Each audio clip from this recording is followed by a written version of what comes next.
ବାସ୍ତୁ କଣ କରୁଛୁ? ତୋ ସୁନା କଣ ତୁ ମତେ କାହିଁ ଦେଇ ଦଉଛୁ? ବାବା ଏ ସୁନା କଣ ମୋର ଆଉ କଣ ହବ? ମୋ ବର ପୁରା ନିଖୋଜ ହେଇଯାଇଛି, ମୋ ବାହାଘର ଭାଙ୍ଗି ଯାଇଛି। ତେଣୁ ଏ ସୁନା କଣ ମୋର ଆଉ କିଛି ଦରକାର ନାହିଁ ବାବା। ମୋର ଭଲ ପଇସା ତମେ ନେଇଯାଅ।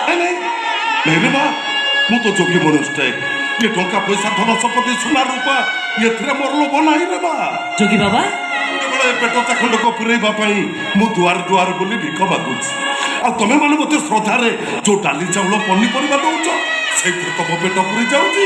ଏ ସୁନା ଗୋଳା ନେଇ ମୁଁ କଣ କରିବି ରେ ମା? କିନ୍ତୁ ଯୋଗୀ ବାବା ଭାଗବତରେ ପରା ଲେଖା ହେଇଛି, କରି କରାଉ ଥାଏ ମୋହି ମୋ ବିନୁ ଅନ୍ୟ ଗତି ନାହିଁ। ଆଜି ତୋ ଜୀବନରେ ଯାହା ସବୁ ଘଟି ଯାଇଛି ସେ ସବୁ ତାରି ଇଚ୍ଛାରେ ମା।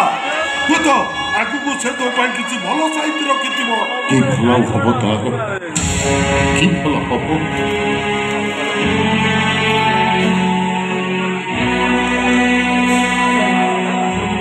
ବାସ୍ତେ ମଣିଷ ଜୀବନରେ ଆଜିର ଦୁଃଖ କାଲି ପାଇଁ ହୁଏତ ସୁଖର ପରମାନା ନେଇ ନ ଆସିବ।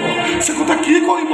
ଯୋଗୀ ବାବା ତମେ ମାନେ ସେ ଈଶ୍ୱରଙ୍କ ଉପରେ ଭରସା ରଖ, ଦେଖିବ ସେ ସବୁ ଠିକ କରିଦବ, ସବୁ ଠିକ କରିଦବ ସେ।